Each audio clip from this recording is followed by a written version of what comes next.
বাইরে ঝুম বৃষ্টি হচ্ছিল। রাত ছিল গভীর।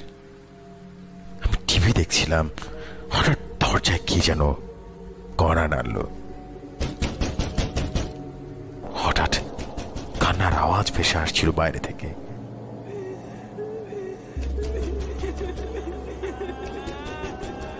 আমি ধীরে ধীরে উঠে দাঁড়ালাম। এগিয়ে যাচ্ছি ভয়ে ভয়ে। এত রাতে কি এসেছে? কে কাঁদছে? দরজা খুলতেই কারেন্ট চলে গেল। বিকাশ কালো অন্ধকারে পরিবেশটা ভারী হয়ে এলো। এরপর শুনতে পেলাম একটা নারী কণ্ঠ বলছে, একটু পানি হবে প্লিজ। আমি হিম হয়ে গেলাম ভয়ে। আবার শব্দটা এলো, একটু পানি খাবো। এবার আমি কণ্ঠটা শুনে রীতিমতো ভয় পেয়ে গেলাম। এবার লক্ষ্য করলাম কণ্ঠটা আমার কানের কাছ থেকে এসে বলছে, একটু পানি হবে প্লিজ। আমি ভয়ে ঠক ঠক করে ঘামছি। এরপর পিছ থেকে কেউ একজন বলে উঠল, ঠিক কথা, ক্লাসিক।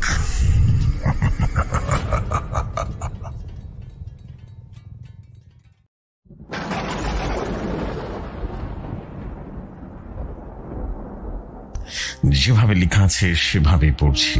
আসসালামু আলাইকুম রহমতুল্লাহি ওয়া বারাকাতুহু। প্রিয় জেফরি ভাই, কেমন আছেন আপনি? আশা করি আল্লাহর রহমতে অনেক ভালোই আছেন। কলিজার ভাই, এবার সামাদ কবিরাজের গল্প না, এবারের গল্প সামাদ কবিরাজের নাম কায়ুম কবিরাজ। প্রিয় কলিজার ভাই, আমি আপনাকে আগেই কিছু কথা বলে রাখি। কায়ুম হুজুরের বাড়ি আমাদের বাড়ি থেকে 3 গ্রাম দূরে। কায়ুম হুজুরের সাথে আমার পরিচয় হয় সামাদ কবিরাজের মাধ্যমে।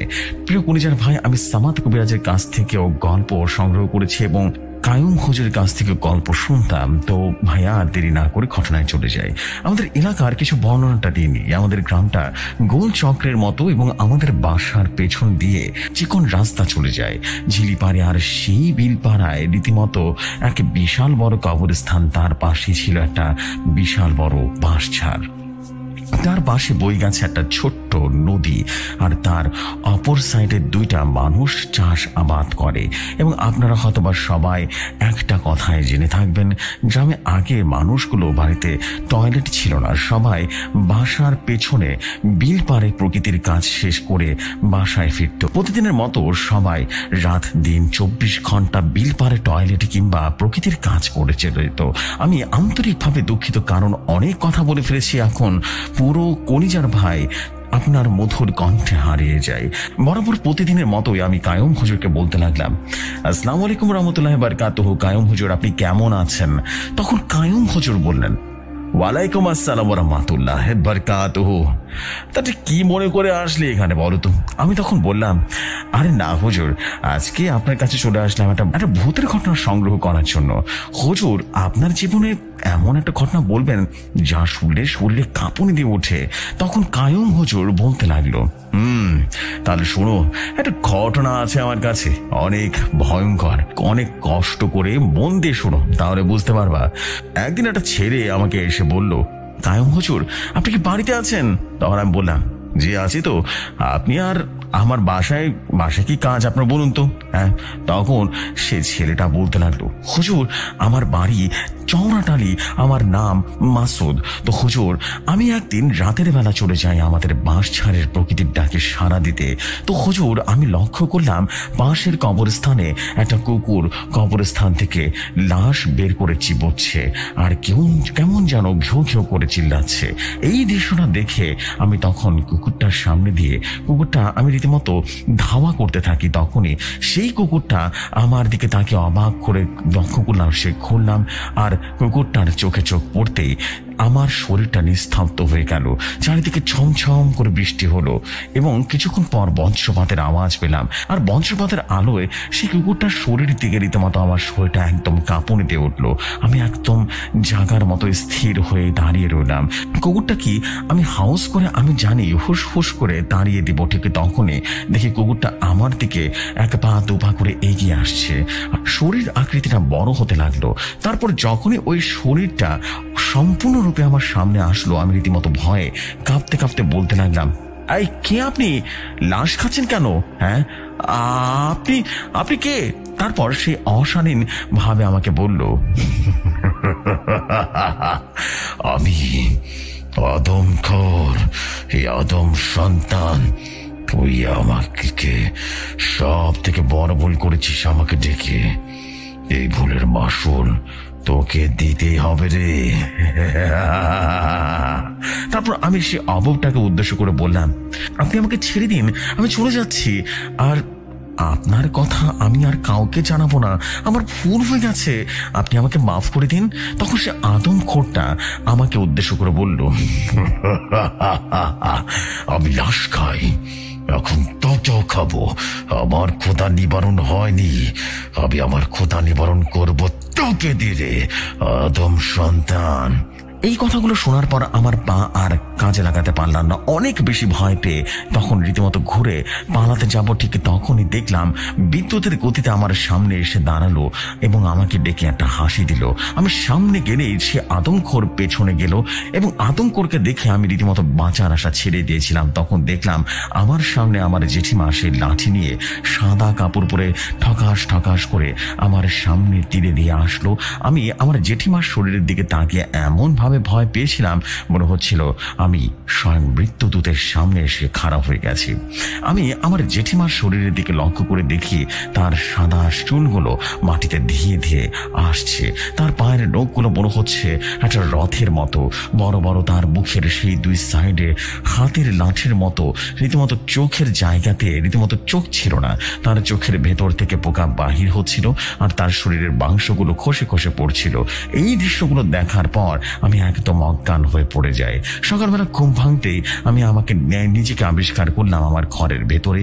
যখন আমার জ্ঞান ফিরল তখন আমাকে আমার মা উদ্দেশ্য করে বলল, কিরে বাবা, তোর কি হয়েছিল? তুই রাত্রেবেলা প্রকৃতির ডাকে গেলি আর তারপর থেকে তো তোর কোনো খোঁজ খবরই নেই। সকালবেলা গিয়ে দেখি তোর অবস্থা, মাঝখান দিয়ে তোকে আবার নিয়ে আসলাম। কি হয়েছিল বাবা, আমাকে সমস্ত ঘটনা খুলে বলতো।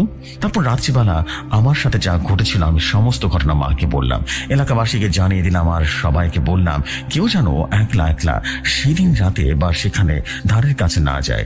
কি ভাবছেন ঘটনা এখানেই শেষ? এখন তো মাত্র ঘটনা শুরু হলো। ঘটনা নাম্বার 2।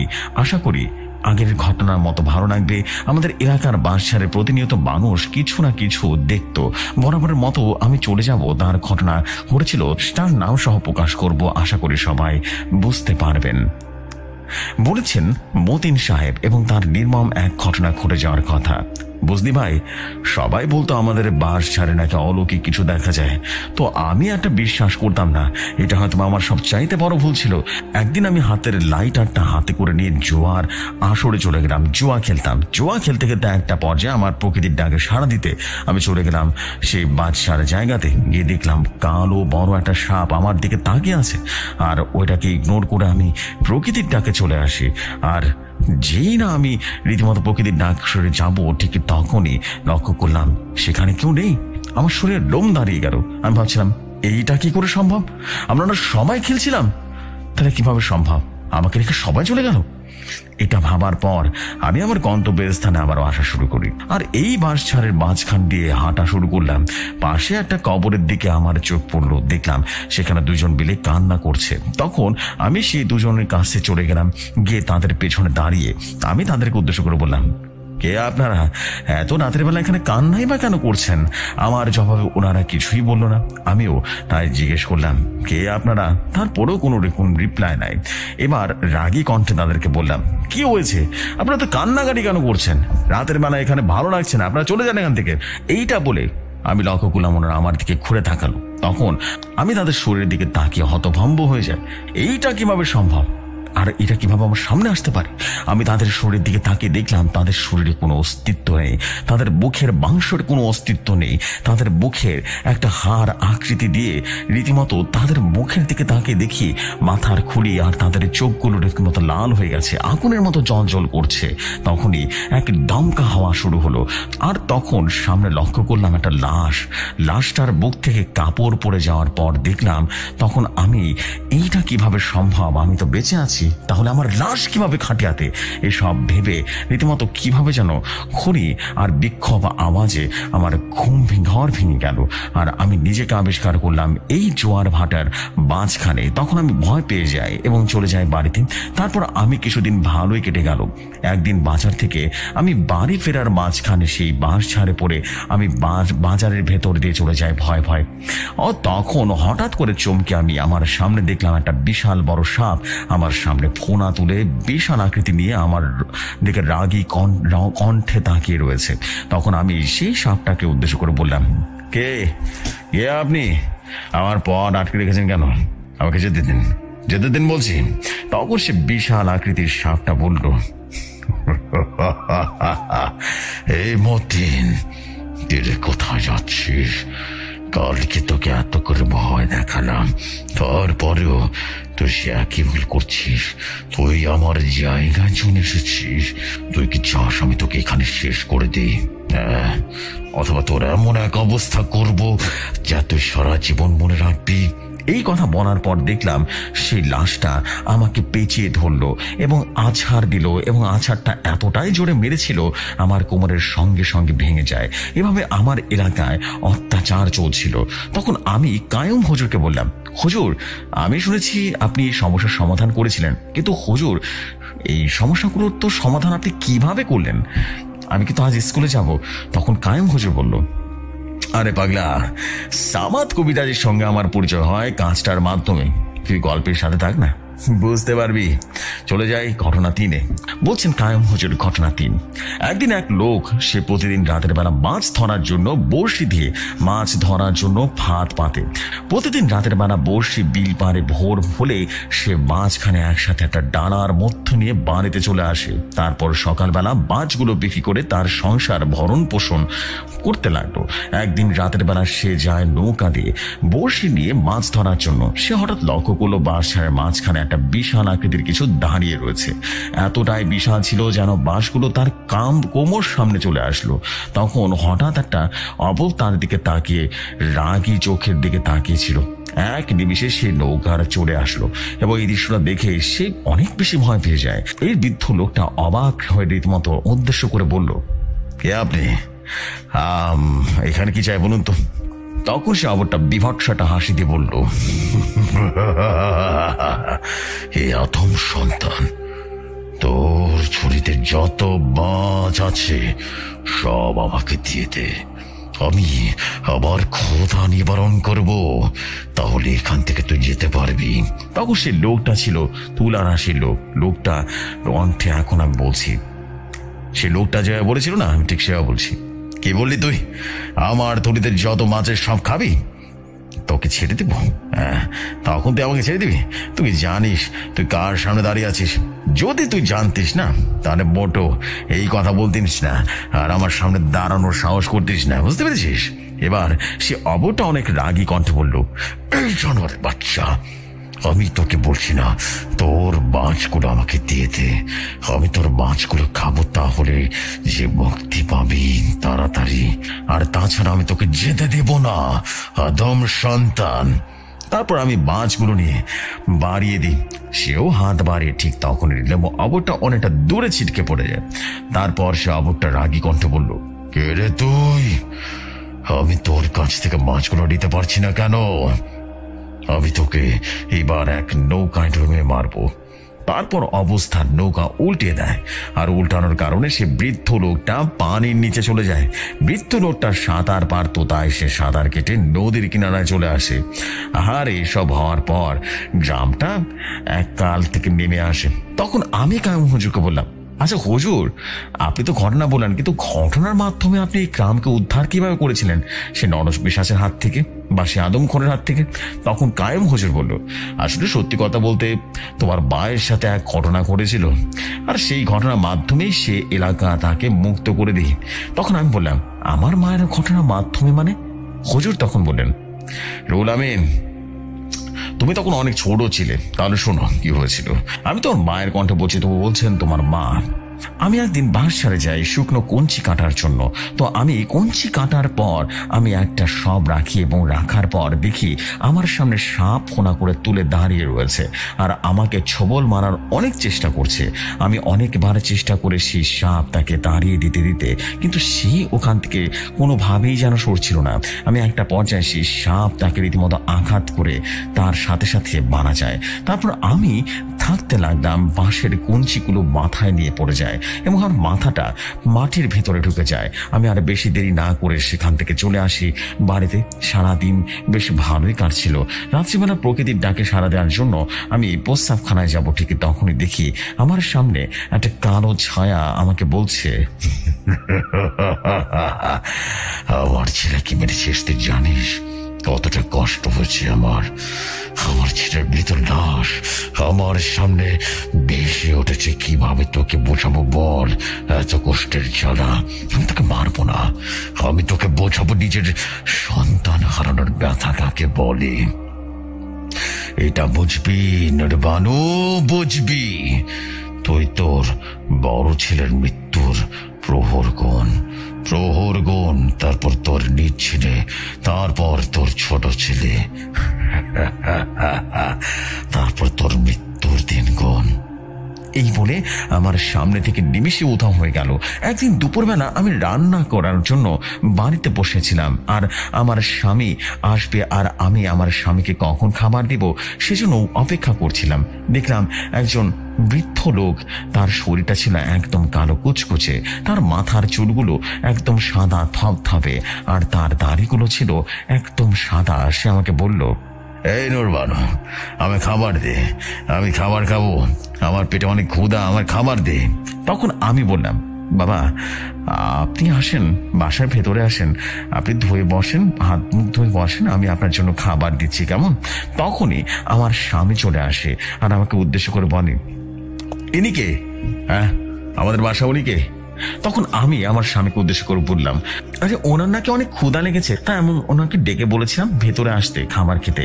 তখন আমার স্বামী বলল, ভিক্ষুককে কখনো বাড়ির ভিতরে ঢোকাবা না, বাইরে থেকে বিদায় করে দিবা। এই কথা শুনে সে বৃদ্ধ অনেক কান্না করতে করতে বলে উঠল, মারে তোর মনটা অনেক ভালো, দোয়া করি তুই সব সময় ভালো থাকিস, আমি তোর পাশে আছি, কিন্তু মারে তোর ছেলেগুলো একটু সাবধানে থাকতে বলিস, কারণ আমি সামনে দেখতে পাচ্ছি তোর ছেলেগুলোর আবার অনেক বিপদ আসবে রে মারে, অনেক বিপদ আসবে।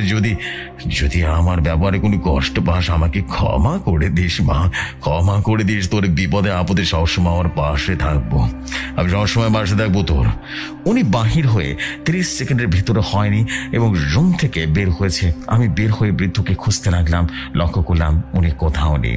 একদিন রাত্রেবেলা আমার ছেলে আমাকে বলছিল, মাগো আমাকে বাঁচাও, ওই দেখো কি যেন আমাকে নিতে চায় মাগো, আমি তো তাকে চিনি না, তার চেহারাটা স্পষ্ট দেখতেও পাচ্ছি না, মাগো আমাকে বাঁচাও মা, বাঁচাও না। তারপর আমার জানাশোনা সমস্ত দোয়া দরুদ পরে খুব করে ফু দিয়েছিলাম আমার সন্তানের উপরে। একদিন বড় সন্তান আমার অজান্তেই চলে যায় তিস্তা নদীর পাড়ে এবং সে পাথর ভারী নদীর ঘাটে, যেখানে 3টা নদীর মুখ আর সবসময় সেখানে অনেক ভয়ঙ্কর ভয়ঙ্কর কুমির কিংবা অনেক কিছু দেখা যায়। তারপর আমার ছেলে নদীর পাড়ে যখন দাঁড়িয়ে থাকে তখন সেই জায়গাটা ভেঙে পড়ে আর আমার ছেলে সেই 3 নদীর মুখে রীতিমতো মাঝখানে আটকে যায়, আর পানি যেভাবে ফাঁকে ফাঁকে চলে আসে সেভাবে ছেলেটাও পানি খাচ্ছিল আর বলছিল, মা আমাকে বাঁচাও, এভাবে কাঁদতে লাগলো। ঠিক তখনই পাথর ভারের সবাই অবাক দৃষ্টিতে একটা জিনিস দেখলো, একটা সাদা ধপধপে আলোক রশ্মি আমার ছেলেটাকে পিছন দিয়ে ধরলো আর নদী থেকে তুলে নিয়ে গেল, হাওয়ায় ভাসিয়ে দিল। আর এই দৃশ্য দেখার পর সবাই অবাক হয়ে গেল। আমি দেখলাম আমার ছেলে আমার স্কুলের মধ্যে পড়লো, আর তার থেকে পড়লো আমি বলতে পারি না। রাত্রেবেলা স্বপ্নের ঘরে সে বৃদ্ধ লোকটা আমাকে বলল, বারে, আমি তোকে বলেছিলাম না তোর সন্তানের হেফাজত করিস, তোর সন্তানকে চোখে চোখে রাখিস মা। আমি ঠিক সময় মতো না আসলে হয়তো বা এই পৃথিবী ছেড়ে চলে যেত। এই স্বপ্ন দেখার পর আমার ঘুমটা ভেঙে যায়, আর আমি প্রকৃতির ডাকে সাড়া দেওয়ার জন্য বাইরে বের হই এবং প্রকৃতির কাজ শেষ করে পেছন ঘুরে যা দেখি তা দেখার জন্য প্রস্তুত ছিলাম না। দেখলাম একটা লাশের খাটিয়া, আর সেখানে একটা লাশ শুয়ে আছে। আশেপাশে কোনো মানুষ নেই। আমি লাশটার কাপড়ে সরিয়ে একটা মেছো সন্তানের লাশ, আমি এইটা দেখে অনেক বেশি ভয় পেয়ে যাই। এখন আমি ঘুরে আমার রুমে প্রবেশ করবো, ঠিক তখনই পেছন থেকে একটা আওয়াজ আমার কানে ভেসে উঠলো। অদৃশ্য একটা আওয়াজ আমাকে বলছিল, এই ডোরবানু, তোর সন্তানটাকে ওই মুরব্বীটা বাঁচিয়ে দিয়েছে। আমি তোর সন্তানটাকে মেরে ফেলতে ধরছি না, ভাগ্যিস ওই মুরব্বী এসে বাঁচিয়েছে। তোর নিজের সন্তান কালকে মারা যাবে, তুই যদি পারিস তাহলে বাঁচিয়ে দেখাস।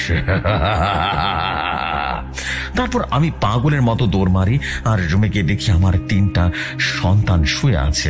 3জনকে দেখার পর পরিচয়টা একটু ঠান্ডা হয়ে যায়, কিন্তু কে জানে আগামীকাল আমার জন্য অনেক ভয়াবহ কিছু অপেক্ষা করছিল, যার জন্য আমি মোটেই প্রস্তুত ছিলাম না। আমার সন্তানগুলো ছিল অনেকটা খচ্চর টাইপের, সারাদিন শুধু খেলাধুলা করতো সন্ধ্যাবেলা বাড়িতে ছেড়ে, আর সে দিনের বেলা ফিরল না এবং সারাদিন দুষ্টুমি করতো। তখন আমি চলে যাই আমার শ্বশুর বাড়ির কাছে, গিয়ে বললাম, আব্বা আপনার নাতিকে দেখেন তো কোথায় গেছে, সারাদিন খোঁজ খবর নেই। তারপর আমার শ্বশুর আর আমি টর্চ লাইট নিয়ে পুরো এলাকাটা খুঁজতে লাগলাম। একজনের কথা সবাই ভুলে গেছি, আমার মনে ছিল না যে আমার আরো 2জন সন্তান বাসায় একলা আছে। আমি একজনকে খুঁজতে খুঁজতে 2জনকে হারিয়ে ফেলি। যখন আমি নিজেও সন্তানকে না পেয়ে বাড়িতে আসতে দেখি আমার 2টো সন্তান নেই। তারপর আমি কান্না শুরু করে দিই, আর আমার কান্না শুনে পাশের বাড়ির হাসি, বাড়িতে যত মানুষ ছিল সবাই রীতিমতো চলে আসে। তখন আমার শ্বশুর আমাকে বলল, আচ্ছা মা, বলো তো কি হয়েছিল তোমার সাথে, তুমি আমাকে পুরো ঘটনাটা বলো। তখন আমি সমস্ত ঘটনা খুলে বলি। তখন আমার শ্বশুর আমার উপরে প্রচন্ড রাগ করে বলল, না মা, তুমি কাউটা ঠিক করো নাই, তোমার সাথে এত কিছু ঘটে গেছে, তুমি একবার আমাকে জানাতে পারতে, তুমি তো জানো নাই, একবার জানো নাই। আমি আবার সামাদ কবিরাজ, তোমার সাথে অলৌকিক ঘটনা ঘটেছে, তোমাকে বলতাম, জানাতে পারতে, তাই না? এই তুমি এই ঘটনাটা কিভাবে ঘটালে, আমাকে না জানি কিভাবে থাকতে পারলে? তখন আমি বললাম, আব্বা আমার মনে ছিল না আব্বা, আমি তোমার সব বলতে ভুলে গিয়েছিলাম, আব্বা আমাকে ক্ষমা করে দেন, আর আমার কলিজার ধনটাকে আমার বুকে ফেরানোর ব্যবস্থা করে দেন। ঠিক তখনই আমার শ্বশুর আমাকে বলল, আচ্ছা আচ্ছা তুমি টেনশন করিও না, আমি দেখছি। এখন আমি আমার শ্বশুর সামাদ কবিরাজের কথা বলছি। আমি আমার বৌমাকে সান্ত্বনা দিয়ে আমি রুমের ভেতরে চলে আসি। 2 রাকাত নফল নামাজ পড়ে আমি ইয়াসিনকে স্মরণ করলাম। তখন ইয়াসিন জিন চলে আসে আর আমাকে উদ্দেশ্য করে বলল, সামাদ বন্ধু আমার, কি হয়েছে তোমার, এতটা ভেঙে পড়েছো কেন? আর তোমার চোখ করে দেখে মনে হচ্ছে তুমি অনেক বেশি কান্না করেছো, কি হয়েছে বন্ধু বলো তো? তখন আমি রীতিমতো ইয়াসিনকে সমস্ত ঘটনা খুলে বলি। ইয়াসিন জিন চলে যায় আর বলে যায়, বন্ধু তুমি টেনশন করো না, আমি খোঁজ খবর নিয়ে যাচ্ছি। তো যাই হোক, আমি বললাম, আচ্ছা ঠিক আছে বন্ধু, আপনি খোঁজ খবর নিয়ে আসেন। দীর্ঘ 2 ঘন্টা কেটে যায়, আর তারপরেও ইয়াসিন যে আসার কোনো খোঁজ খবর নেই। তারপর আমি হুমায়রা, আয়েশা, পুরি ওনাদের 2জনকে আমি ডাক দিই আর বললাম সমস্ত ঘটনা খুলে বলি। ওনারাও চলে যায়, খোঁজ খবর নিতে চলে যায়, আর ওনারা আর ফিরে আসে না। আমি অনেকটাই হতাশ হয়ে গেলাম। বাড়ির আগে না মাঝখানে সেখানে গিয়ে রীতিমতো নাইম জিনকে স্মরণ করলাম। ঠিক তখন নাইম জিন চলে আসে এবং নাইম জিন আমাকে সুমধুর কণ্ঠে সালাম দিয়ে বলল, বন্ধু কি হয়েছে, এত হতাশ কেন, আমাকে সমস্ত ঘটনা খুলে বলো। তখন আমি নাইম জিনকে সমস্ত ঘটনা খুলে বললাম। তখন নাইম জিন আমাকে বলল, আচ্ছা বন্ধু, ওরা গেছে, এখনো আসেনি, এর মানে ভয়ঙ্কর কিছু ঘটনা ঘটেছে নিশ্চয়ই, তুমি টেনশন করিও না, আমি দেখছি ব্যাপারটা। তখন আমি দেখলাম নাইম জিন আকাশের দিকে তাকিয়ে বিভৎস এক চিৎকার দিয়ে বলল, নীলকণ্ঠ তুমি কোথায়? আমি নাইম তোমাকে আহ্বান করছি, তুমি এখনই আমার সামনে দৃশ্যমান হও। তখনই দেখলাম এক নীল আলোক রশ্মি আমার সামনে আছড়ে পড়ল, আর সে কি সুন্দর যুবক, আয়েশে নীলকণ্ঠ। নাইম সালাম দিয়ে বলল, আমার বারিক, আমাকে আপনি আহ্বান করেছেন, বলুন আমি আপনার কি কাজে লাগতে পারি, বলুন। তখন নাইমজিন বলল, যাও খোঁজ খবর নিয়ে আসো, ইয়াসিন, হুমায়রা, পরি ওনারা কোথায় আছেন? তখন নীলকণ্ঠ বলল, আপনি আপনার চোখটা বন্ধ রাখুন, সব কিছুই দেখতে পারবেন। তারপর দেখলাম নাইম তার চোখ বন্ধ করলো আর নীলকণ্ঠ আকাশ উড়াল মারলো। কিছুক্ষণ পর নাইম জিন তার চোখটা খুললো আর আমাকে বলল, সামাদ আমার তুমি টেনশন আর করো না, সামাদ বন্ধু আমার তুমি টেনশন করিও না।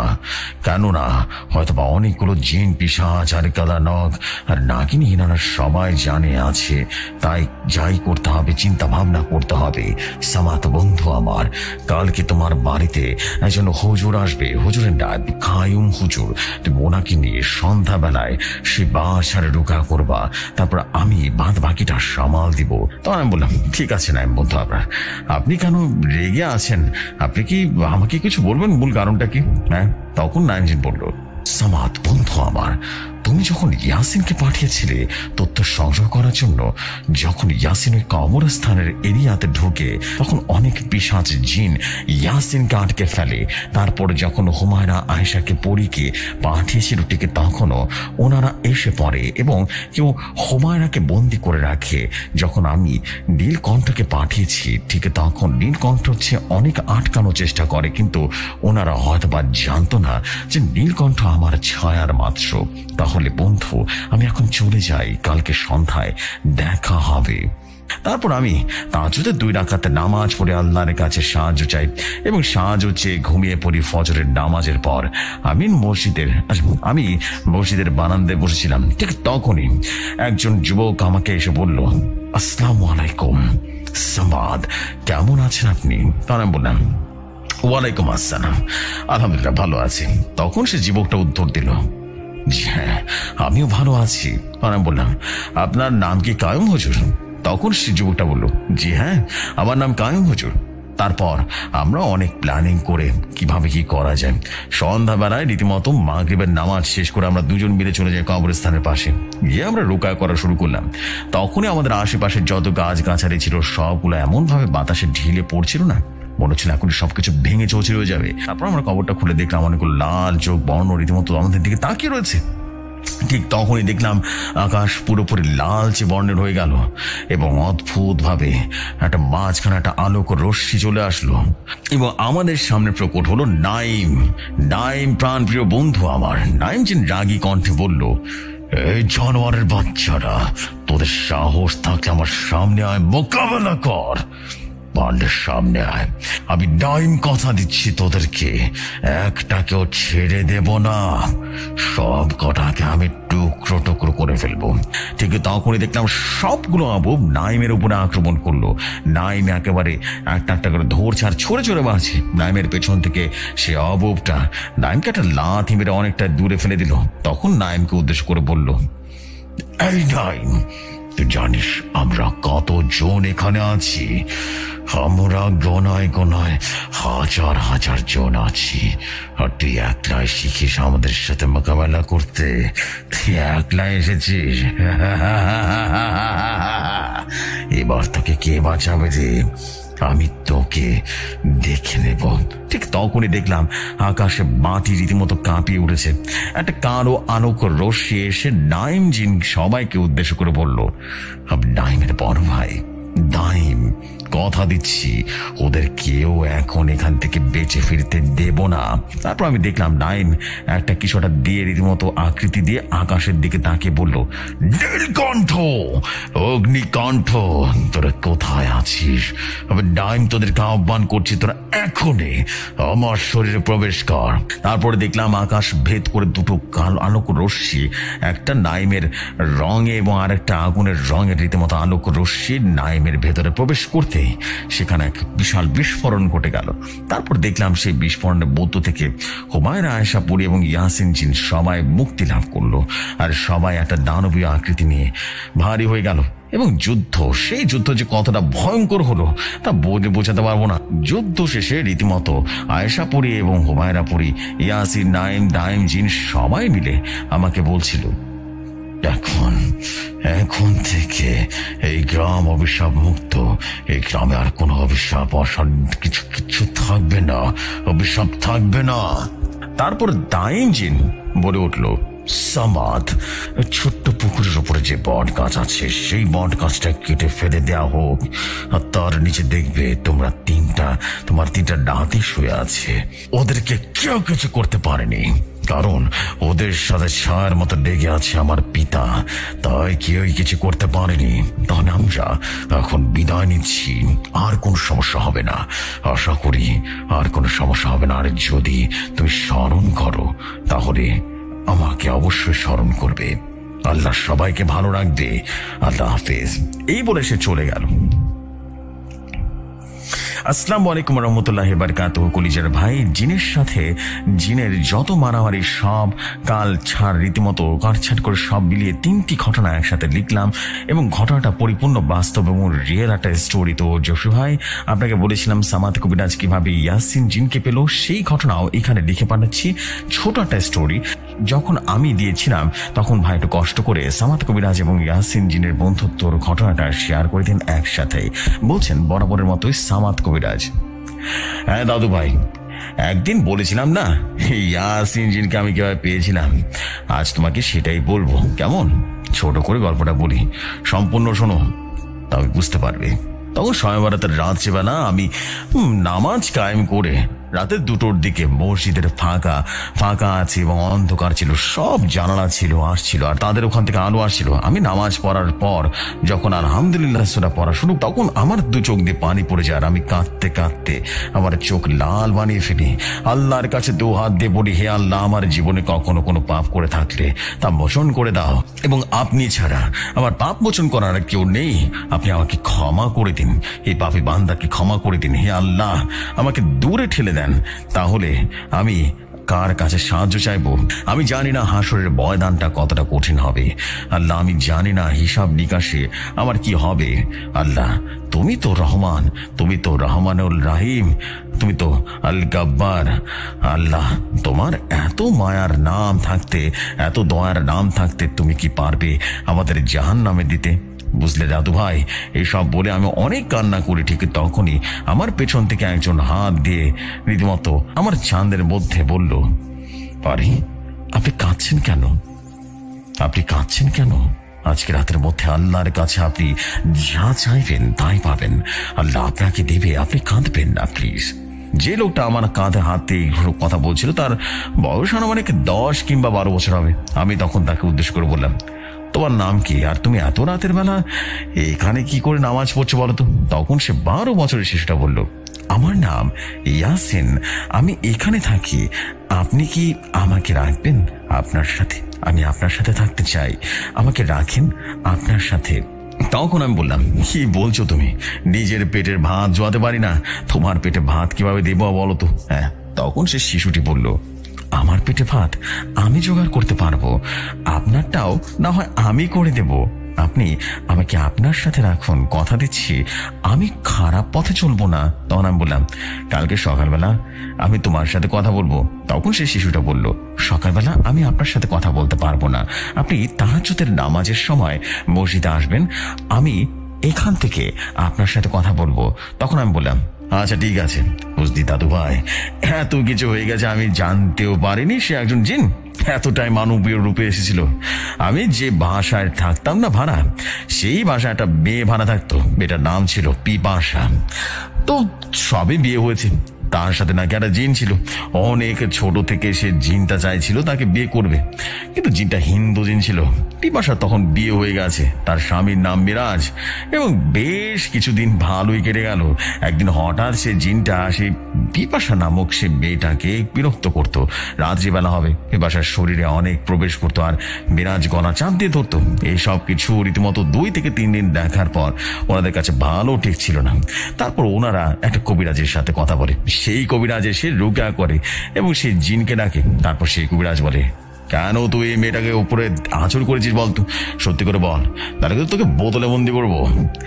কে তুই? সত্যি করে বল, কেন তুই ওকে ধরছিস, কেন যাচ্ছিস না? তখন সে জিনটা বলল, আমি ওকে অনেক ভালোবাসি, আমি ওকে ছাড়া অন্য কাউকে বিয়ে করলে সহ্য করতে পারবো না, আমিও শান্তিতে থাকতে পারবো না। সে কবিরাজ বলল, তুই কি এখন এই মেয়ের কাছ থেকে যাবি কিনা তুই যাবি না সেটা বল। তখন সে জিনটা বলল, আমি কখনো যাব না। তারপর সে কবিরাজ বলল, এই ঘরে ধূপের ব্যবস্থা করো। তারপর ধূপ জ্বালিয়ে পুরো বাড়িটা গন্ধ ছড়িয়ে দেয়। আর আমি রীতিমতো বউ করে ফেলেছিলাম সেই গন্ধের কারণে। তারপর সে ধোঁয়াটার গন্ধ সহ্য করতে না পেরে সেই জিনটা বলল, আমাকে আর কষ্ট দিস না, আমি চলে যাচ্ছি, আমি চলে যাচ্ছি। তখন কবিরাজ বলল, তুই যাবি, তার প্রমাণ কি? তখন সে বলল, আমি চলে যাবো, আম গাছটা ডাল ভেঙে দিয়ে চলে যাব। তখন সে কবিরাজ বলল, আচ্ছা তুই চলে যা। তারপর সে চলে যায় আর পিপাসা অজ্ঞান হয়ে পড়ে যায়। তারপর একদিন সন্ধ্যাবেলায় পিপাসার শরীরে আবার সেই জিন প্রবেশ করে। কবিরাজ এসে যখন রোগা করতে যায় তখন সেই কবিরাজের কোমরে একটা লাথি মারে এবং সেই লাথিকে কোমরটা অনেক আঘাত পায়। তারপর আমি রুম থেকে বের হয়ে দেখতে যাব। তখন সে জিনটা বলল, এই তোরা সবাই সাইজে কোনো হুজুর এখানে এসে বসবে, তোরা সবাই সাইডে যা। আমি রুমে প্রবেশ করার পর আমাকে বলল, সামাদ আপনি বসেন, এখানে বসেন, এখানে। আমার জায়গাটা পরিষ্কার করে দিল। তারপর আমি জিজ্ঞেস করলাম, তোমার নাম কি বলো? তখন সে বলল, আমার নাম আশিক। তখন আমি বললাম, তুমি যে একে ভালোবাসো, তুমি চাও না এই সুখে শান্তিতে থাকুক? হ্যাঁ। তখন সে আমারটা বললো, হ্যাঁ হুজুর, আমি চাই আমরা দুজনে সুখে সংসার করি। তখন আমি বললাম, তোমার বিষয়টা আমি শুনেছি, জেনেছি। তোমাকে এখন একটা অপশন দেবো, যদি তুমি না রাখো তাহলে তুমি আমাকে কথা দাও সারা জীবনের জন্য এখান থেকে চলে যাবা।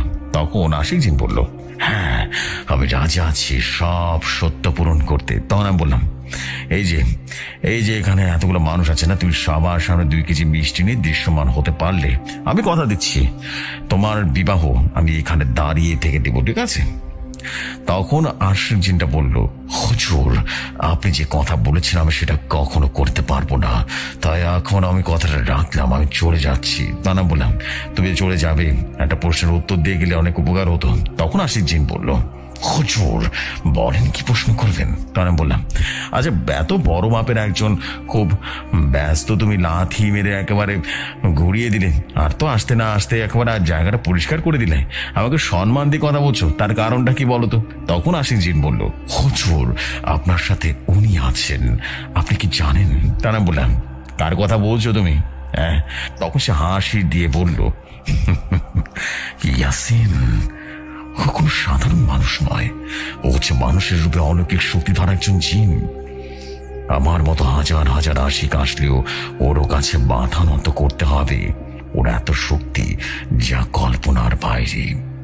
আমরা যত শক্তি দেখাই না কেন, ওর চোখের ইশারার কাছে আমরা কিছুই না। তো হুজুর আমি এখন চলি, আসসালামু আলাইকুম রহমতুল্লাহি ওয়া বারাকাতুহু। বুঝি দাদু ভাই, তারপর থেকে ইয়াসিন সঙ্গেই আছে।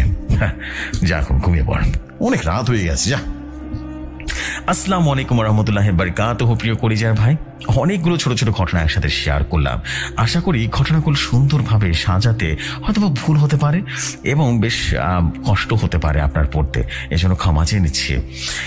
আশা করি আপনাদের কাছে ঘটনাগুলো অনেক ভালোও লাগবে এবং মজাদারও লাগবে। যদি ভালো লাগে অবশ্যই কততম এপিসোডে শেয়ার করবেন, আমাকে জানিয়ে দিবেন। আসসালামু আলাইকুম রহমতুল্লাহি ওয়া বারাকাতুহু। আমি রুহুল আমিন বলছিলাম, রংপুর বিভাগ, লালমনিরহাট, তিস্তা ইউনিয়ন থেকে।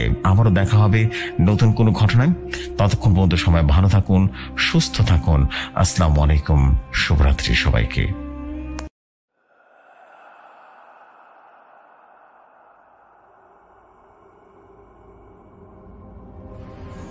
ওয়ালাইকুম আসসালাম রুহুল আমিন ভাই, thank you very much, very beautiful story. অনেকগুলো স্টোরি ছিল, এক্স্যাক্টলি আমি এটা বলতে চাচ্ছিলাম। আজকে অনেকদিন পর একটা স্টোরি পড়ে, মানে একটা না, একটা স্টোরি একের ভিতরে সব বলা হয় না, একের ভিতরে সব, এরকম একটা স্টোরি ছিল আর কি। খুব ভালো লাগলো, খুব বেশ ভালো একটা, আমি বেশ এনজয় করেছি, সত্যি বললাম। This is absolutely beautiful and আশা করছি খুব ভালো লেগেছে এবং ইনশাল্লাহ দারুণ কিছু হয়ে যাবে।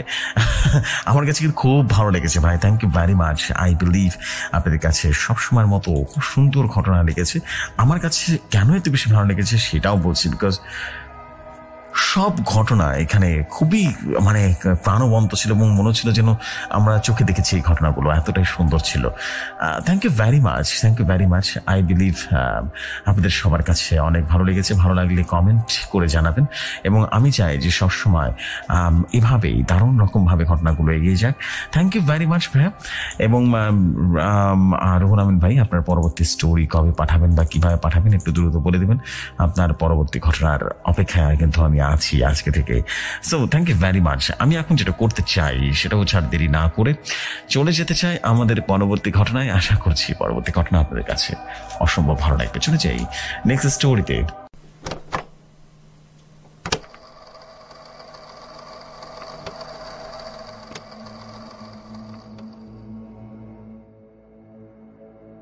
যেভাবে লেখা আছে সেভাবেই পড়ছি। আসসালামু আলাইকুম প্রিয় জেফরি ভাই, কেমন আছেন? আশা রাখি আপনি আল্লাহর রহমতে ভালো আছেন এবং যারা শুনছেন তারাও আল্লাহর রহমতে ভালো আছেন। আমি বলছি যশোর জেলার শার্শা থানার কন্যাটার গ্রাম থেকে। আজ আমি শেয়ার করব আমার জানা একটি সত্য ঘটনা। ঘটনাটি একদম রিয়েল স্টোরি। ঘটনাটি ঘটে মূলত 2005 সালের দিকে। সো দেরি না করে ঘটনায় চলে যাই। একদিন আমার জামাই তারা 3 জন মাঠে ধান কাটতে যায়। আনুমানিক সন্ধ্যা 7টার দিকে তারা বাসায় চলে আসে এবং আমাদের গ্রামে একটা বড় বাঁওড় আছে। তারা সেখানে 3 জন গোসল করতে যায়। তার মধ্যে একজনের নাম লিটন, আরেকজনের নাম সাহেব এবং যার সাথে এই ঘটনাটি ঘটে তার নাম শফিকুল। তো এই 3 জনের মধ্যে সব থেকে দুষ্ট ছিল শফিকুল, যার সাথে এই ঘটনাটি ঘটে তখন সে ছিল বিবাহিত এবং তার মেয়েও ছিল ঘটনায়। তো ঘটনায় ফিরে আসি। যখন তারা গোসল করছিল, আমার ওই জামাই যার নাম শফিকুল তার লুঙ্গি পরা ছিল এবং লুঙ্গিতে 5 টাকার কয়েন কিংবা 2 টাকার একটা কয়েন গোজা ছিল, সেটা হারিয়ে যায়। তারা 3 জন যখন গোসল করছিল তাদের দূরত্ব যথাক্রমে একজনের থেকে আরেকজন 7 হাত কিংবা 8 হাত এমন দূরত্বে হবে। তারা গোসল করছিল যখন আর 5 টাকা কিংবা 2 টাকার একটা কয়েন হারিয়ে যায়। সে পানিতে ডুব মেরে খুঁজতে থাকে। অনেকক্ষণ পানির নিচে থেকে এইটা দেখে এবং তার সাথে রীতিমতো গোসল করছে যে বাকি 2 জন সাহেব এবং লিটন। তারা ভাবে যে এতক্ষণ তো হলো, মানুষের নিচে পানির নিচে থাকা তো সম্ভব নয়। তারা 2 জন মিলে আধা ঘন্টা যাবৎ ডুব মেরে পানির নিচে খুঁজতে থাকে, কিন্তু তারা কিছুই খুঁজে পায় না। তারা মনে করতে থাকে হয়তো বা সে বাড়িতে চলে গেছে। এই ভেবে তারাও বাড়িতে চলে গিয়ে তাকে খোঁজ করতে থাকে, কিন্তু তারা জানতে পারে এখনো সে বাড়িতে আসেনি। গোসল করতে গিয়ে তারা চিন্তায় পড়ে যায় এবং তারা বলে, সে তো আমাদের সাথে গোসল করছিল, কিন্তু সেই শফিকুল পানিতে ডুব দিয়ে আর উঠে আসেনি। এই কথা যখন জানাজানি হয়ে যায় তখন আমাদের ওখানে ক্যাম্প বলে একটা জায়গা আছে, সেখানে মাছ ধরার জাল রাখা হয় এবং আমাদের বাউরে বড় বড় 2টো নৌকা আছে যাতে করে জেলেরা মাছ ধরে। তো তখন সবাই জানতে পারে, তখন সবাই মিলে সেখানে ওই জাল টানার জায়গাটা নৌকা করে ঘের দেওয়া হয় এবং সেখান থেকে আর কেউ উঠে আসেনি। এমন ভাবে 3 বার ঘের দেওয়া হওয়ার পরে কেউ উঠে আসেনি, যার ফলে সবাই তার বাড়িতে চলে যায়। কিন্তু এর আগে আরেকটি ঘটনা ঘটে। শফিকুল পানিতে ডুবে যাওয়ার ঘটনাটা সারা গ্রাম ছড়িয়ে পড়ে, যার ফলে গ্রামের সমস্ত মানুষ বাউর কান্দে সে জড়ো হয়ে যায়। ভাই ঘটনায় সে ডুবে যায় এবং জায়গাটা ছিল আনুমানিক 50 বিঘার উপরে হতে পারে। একটা জায়গা হবে যা আমরা দেউ বলে ডাকি, কিন্তু আমাদের বাউর অনেক বড়, তাই সবাই লাইট হারিকেন দিয়ে বাউরেও চারপাশে দাঁড়িয়ে থাকে, যার কারণে পুরো দেউটা আলোকিত হয়ে যায়। আর একটা কথা বলে রাখা ভালো, সেদিন ছিল চাঁদনি রাত, সবকিছু দেখা যাচ্ছিল। তো এভাবে অনেকক্ষণ চলে যায়, প্রায় 3 ঘন্টার মতো। আমার জামাই মানে শফিকুল ইসলাম উঠে আসেনি। তো সবাই আস্তে আস্তে বাড়িতে চলে যায়। যারা তার আপন, তারা হারিয়ে যাবার খবর শুনে দেখতে এসেছিল, তারাও সবাই বাড়িতে চলে যায়।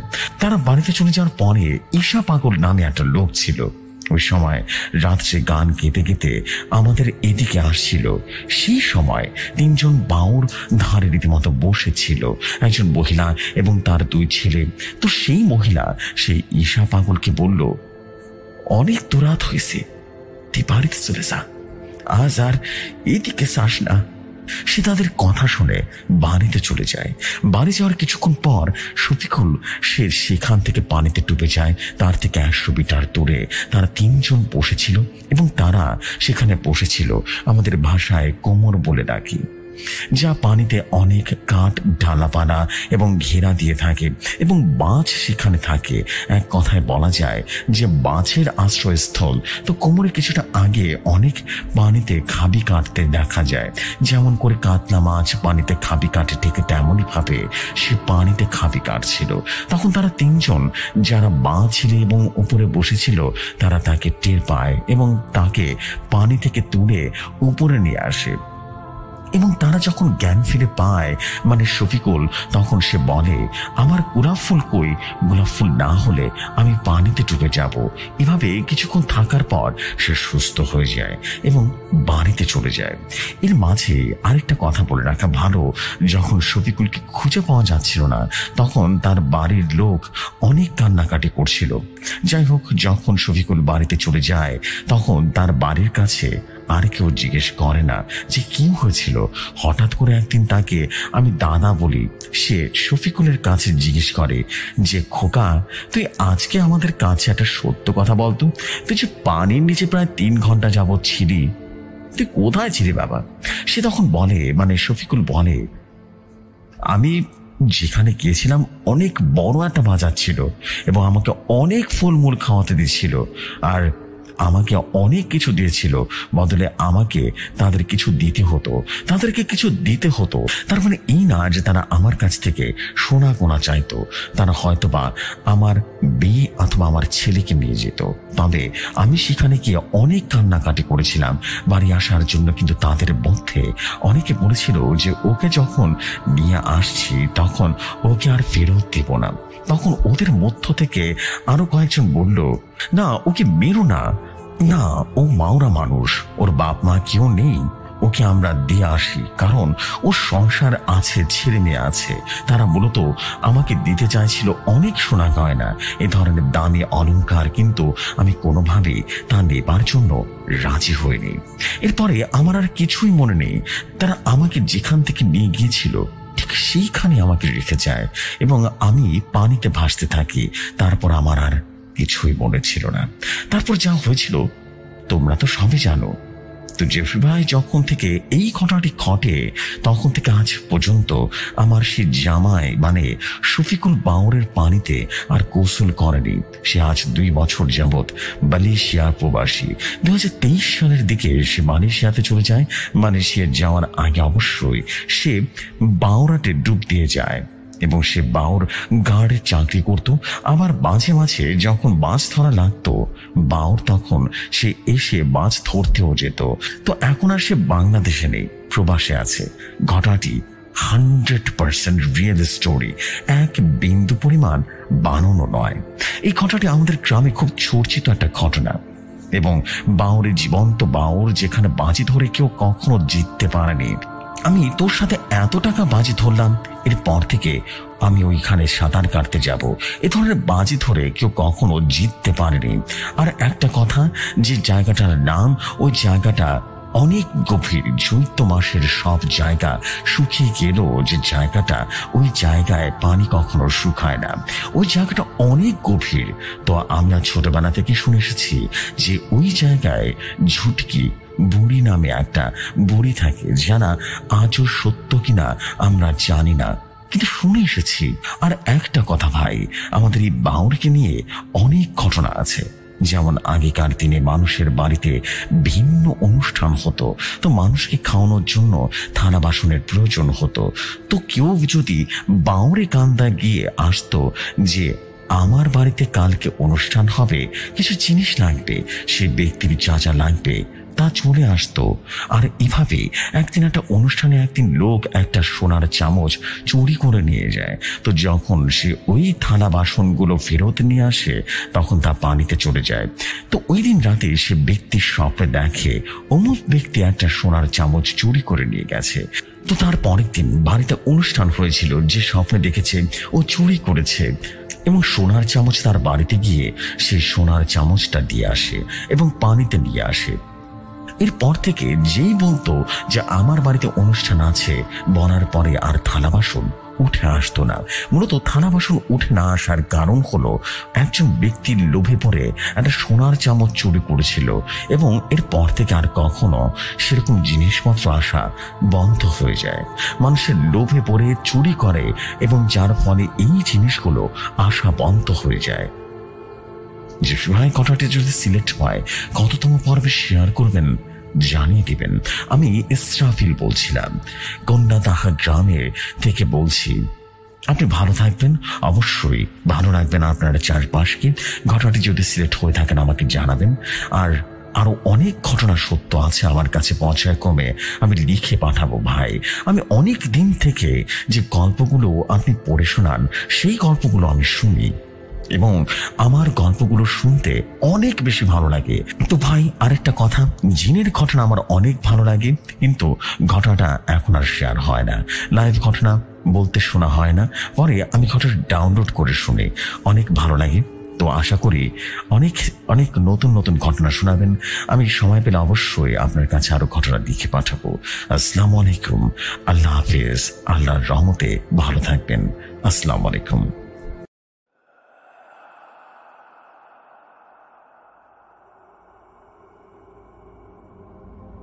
ওয়াও, ইসরাফিল ভাই, থ্যাংক ইউ সো মাচ। আপনার স্টোরি কিন্তু শেয়ার হয়ে গেল অ্যান্ড আমি খুবই অভিভূত হয়েছে আপনার ঘটনাগুলো। মানে ঘটনাগুলো যদি খুবই আপনি দাড়ি কমা ঠিকঠাক মতো লেখেন এবং স্পেলিং অনেক মিস্টেক ছিল, বাট আমি ঘটনা বুঝতে পেরেছিলাম যে আপনি আসলে কি বলতে চাচ্ছেন।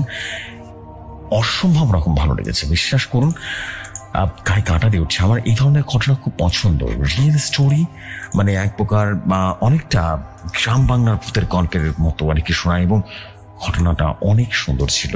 আই বিলিভ আপনাদের কাছে সবার কাছে ঘটনাটি ভালো লেগেছে।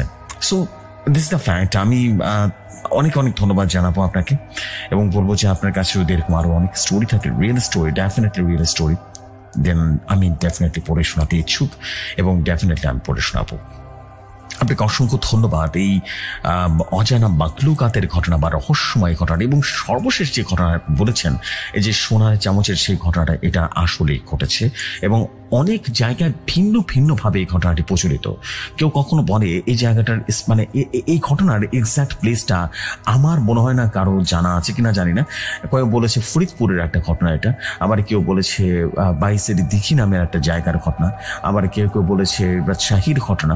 মানে এক এক জায়গা থেকে ঘটনাটা এক এক রকম ভাবে বলা আছে, বাট থিম একই, যে ওই পানি থেকে কোনো একটা অলৌকিক কিছু এই সোনা দানা অনেক কিছু দিয়ে যেত, মানুষকে হেল্প করতো। বাট সামহাও মানুষ যখন লোভে পড়ে যায় তখন সেই হেল্পটা বা মানুষকে যে উপকার করার যে সেই সুন্দর যে মানে সম্পর্কটা ছিল সেটা নষ্ট হয়ে যায়। এরপর থেকে আর কখনোই এমন ঘটনা ঘটে না, মানে এই ব্যাপারটা নষ্ট হয়ে যায় সে তখন থেকে। এই ঘটনাটা আমি প্রচুর জায়গায় শুনেছি, বিশ্বাস করুন, এবং এটা আসলেই রিয়েল স্টোরি, এটা বোঝাই যায়, বিকজ এতগুলো মানুষ কখনো মিথ্যে বলতে পারে না একটা ঘটনা নেই।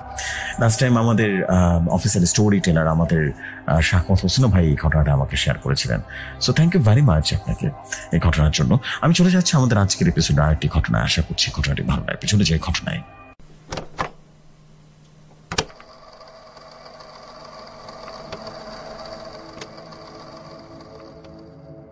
যেভাবে লেখা আছে আমি ঠিক সেভাবেই পড়ছি।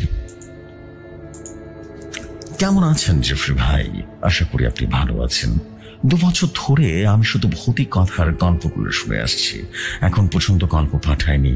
অনেকদিন অপেক্ষার পর আমার এক বন্ধু অবশেষে একটি গল্প পাঠিয়েছে, সেই গল্পটি আমি এখন লিখে পাঠাচ্ছি।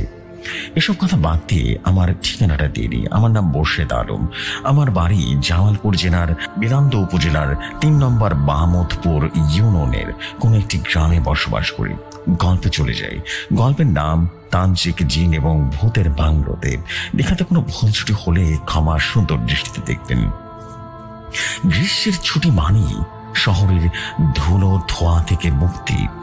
আমার আর মোর্শেদের মাথায় ভূতের গল্পের ঝোঁক যেন পাগলামিত হয়ে উঠল। আমরা ঠিক করলাম রাজশাহীর এক পুরনো জমিদার বাড়িতে এক রাত কাটাবো। শুনেছি সেই বাড়ি নাকি অভিশপ্ত, যেখানে রাতে অদ্ভুত খাসি শোনা যায়, জানালাগুলো নিজে নিজেই খুলে যায়, আর মাঝে মাঝে রাত ঘরে ভাজা পেঁয়াজুর গন্ধ আসে, অথচ কেউ থাকে না।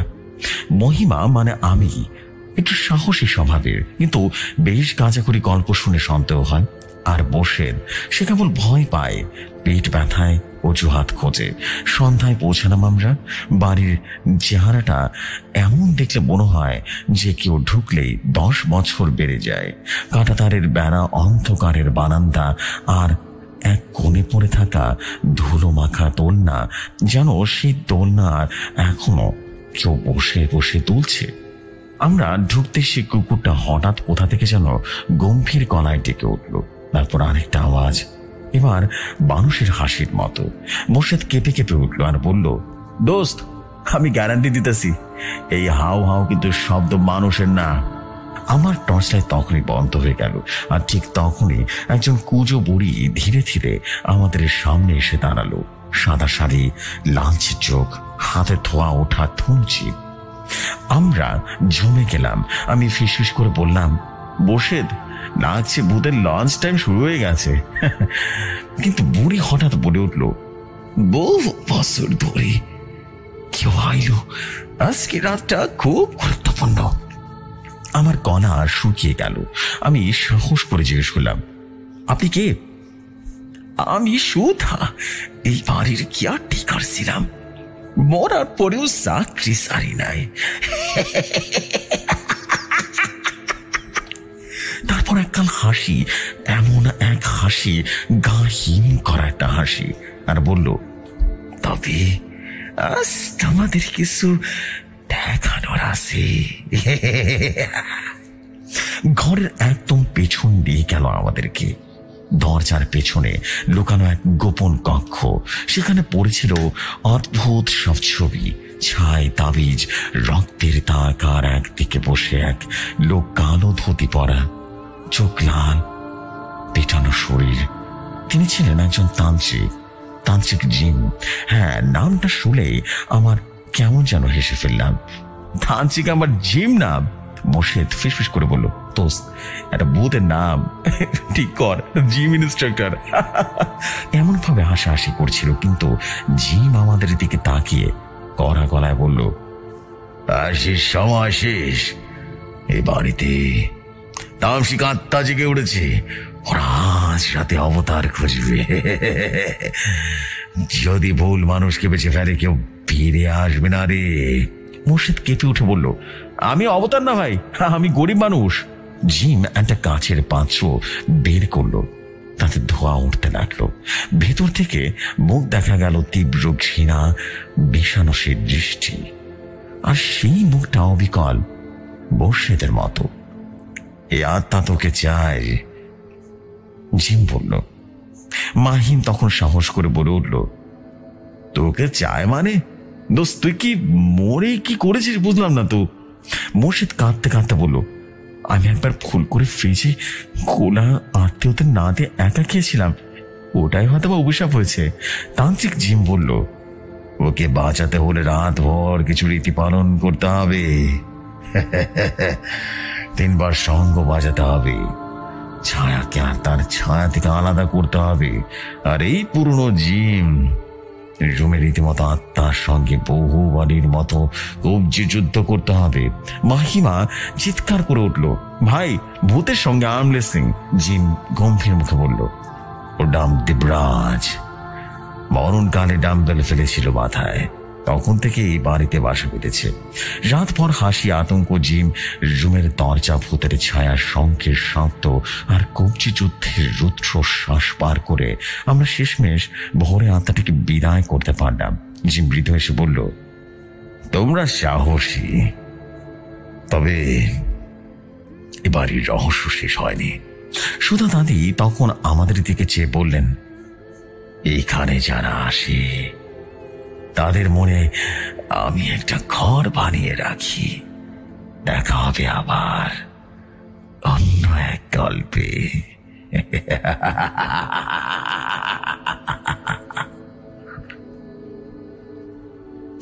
জসুর ভাই, এটাই ছিল ঘটনা, ভিন্ন ধর্মী ঘটনা। ভালো লাগলে পরে শোনাবেন।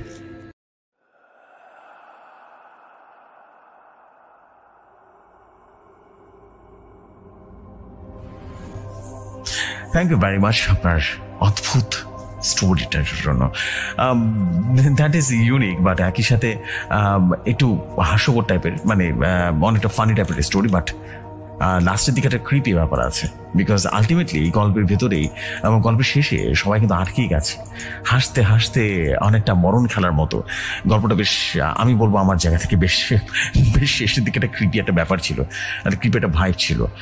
থ্যাংক ইউ ভেরি মাচ আপনার এই অসাধারণ ঘটনার জন্য। অ্যান্ড আই বিলিভ যে মোটামুটি যারা যারা শুনছেন সবাই ঘটনাটি পছন্দ করেছেন। আমি এখন যেটা করব সেটা হচ্ছে, আর দেরি করবো না, আমি চলে যাচ্ছি আরেকটি ঘটনায়। আশা নয়, আমি বিশ্বাস করি আপনাদের কাছে নেক্সট স্টোরি অনেক বেশি ইউনিক লাগবে। ঘটনাটির নাম বলতে পারেন, আপনারা বলতেই পারেন লাশের হাড় বা হাড় দিয়ে কালো জাদু, এই ধরনের একটা ঘটনা। আশা নয়, বিশ্বাস করি ভালো লাগবে। চলে যাই আরেকটি ঘটনায়।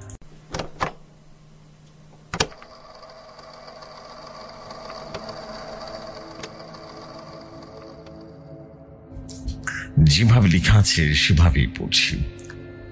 আসসালামু আলাইকুম জফরি ভাই, আশা করি ভালো আছেন, ভালোর তলে আছেন। আমি আরিফ হোসেন যে ঘটনা পাঠাচ্ছি জফরি ভাই, যদি ভালো লাগে পড়ে শোনাবেন। গ্রামের নাম ছিল কালীপুর ছদ্মনাম। বর্ষার সময় পশ্চিম দিকের ধানগুলো যেন সবুজ সমুদ্রে ডুবে থাকত। দূরে বাঁশ ঝাড়ের পেছনে কালো পাহাড়ের ছায়া পড়ত, আর সন্ধ্যা নামলেই কুয়াশার চাদর ঢেকে যেত চারপাশটা। কালীপুরের মানুষজন সহজ সরল কিন্তু কুসংস্কার চড়ানো। গ্রামের মাঝখানে একটা পুরনো কবরস্থান ছিল, যেখানে কেউ রাতের বেলা যেত না। অতীত ছিল কবরস্থানের মাটিতে পা ফেললেই নাকি অশরীরী আত্মারা ডেকে ওঠে।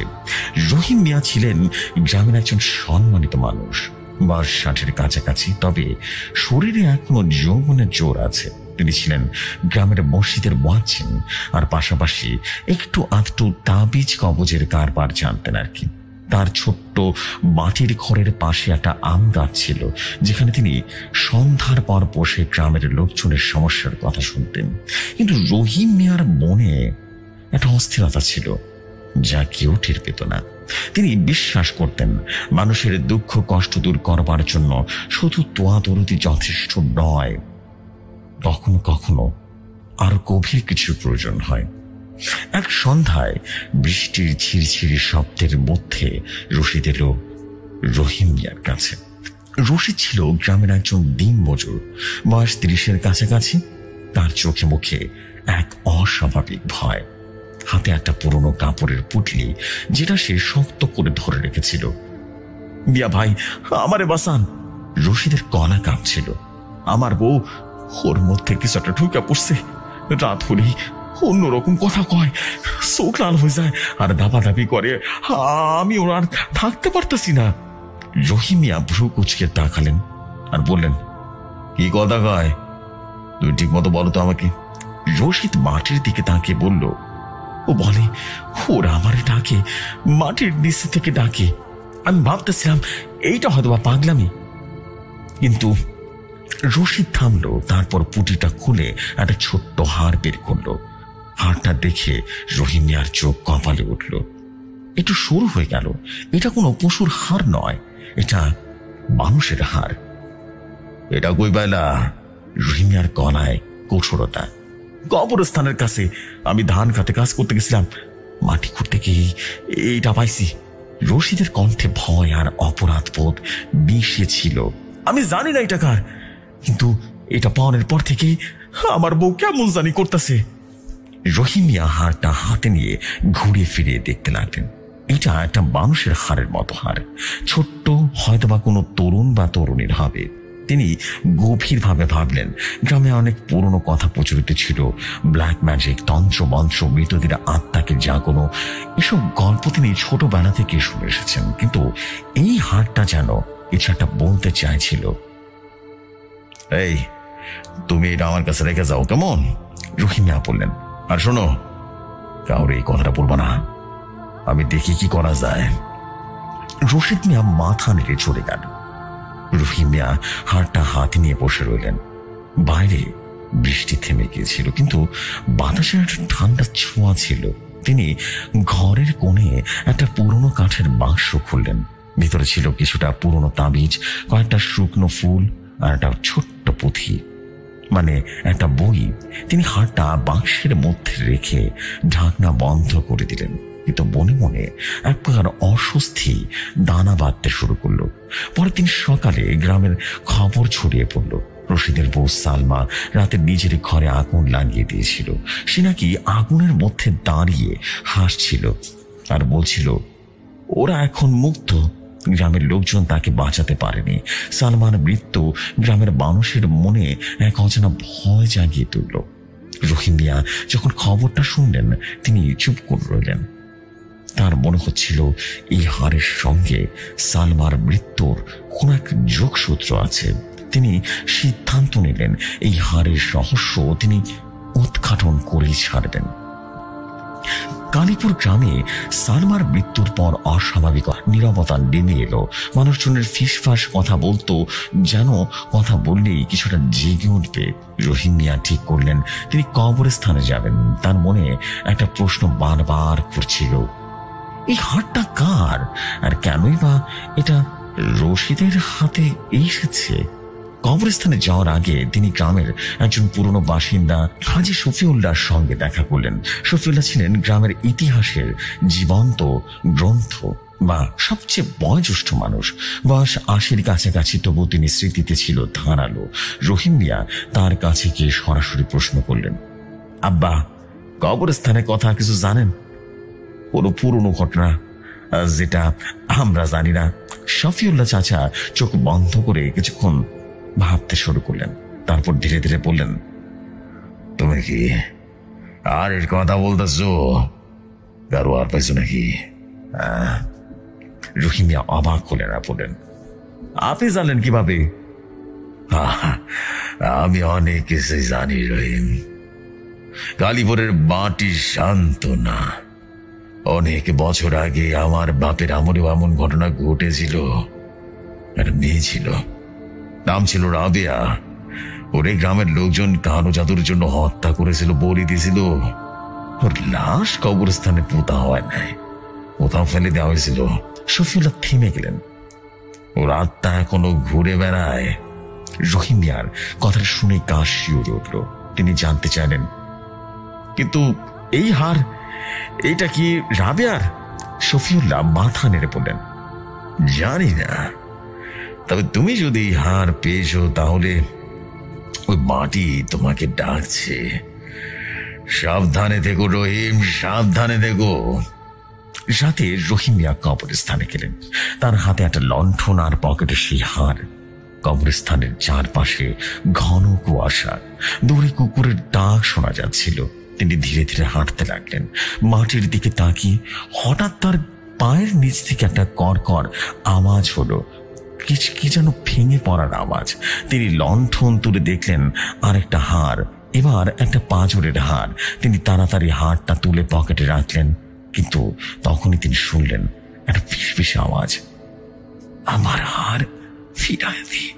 কণ্ঠটা ছিল মেলে কিন্তু অস্বাভাবিক নিচু। রহিম মিয়া চারপাশে তাকালেন, কেউ নেই সেখানে। তার হাত পা কাঁপতে লাগলো। তিনি দ্রুত পা চালিয়ে কবরস্থান থেকে বেরিয়ে এলেন। পরের দিন গ্রামে আরেকটা ঘটনা ঘটল। রশিদের ছোট ভাই আলম হঠাৎ অসুস্থ হয়ে পড়ল। তার শরীরে জ্বর, কিন্তু জ্বরের সঙ্গে এক অদ্ভুত কথা বলতে লাগলো, ওরা আমারে নিতে চায়, মাটির নিচে নিতে চায়। গ্রামের লোকজন বেশ ভয় পেয়ে গেল। রহিম মিয়া বুঝলেন এই হারগুলোর সঙ্গে যেন অশুভ শক্তি জড়িয়ে আছে। রহিম মিয়া এবার নিশ্চিত ছিলেন এই হারগুলো কোনো সাধারণ হার নয়। তিনি সিদ্ধান্ত নিলেন গ্রামের বাইরে একজন পীর বাবার কাছে যাবেন। পীর সাহেবের নাম ছিল মকবুল হোসেন, যিনি তন্ত্র মন্ত্র নিয়ে কাজ করতেন। তিনি বাস করতেন পাশের জেলার একটা ছোট্ট গ্রামে, যেখানে লোকজন দূর দূরান্ত থেকে তার কাছে সমাধান চাইতে আসত। রহিম মিয়া দুটো হার নিয়ে পীর সাহেবের কাছে গেলেন। পীর সাহেব হার দুটো হাতে নিয়ে অনেকক্ষণ চুপ করে রইলেন। তারপর বললেন, এ হার দুটো একজনেরই, কিন্তু এটা কোনো সাধারণ মানুষের নয়। এ হারে একটা অভিশাপ আছে, বুঝলে? যে হারগুলো হাতে নিয়েছে বা স্পর্শ করেছে, তার জীবনে অশান্তি নেমে আসবে। রহিম মিয়া জানতে চাইলেন, তাহলে এগুলো কি করা উচিত আমার?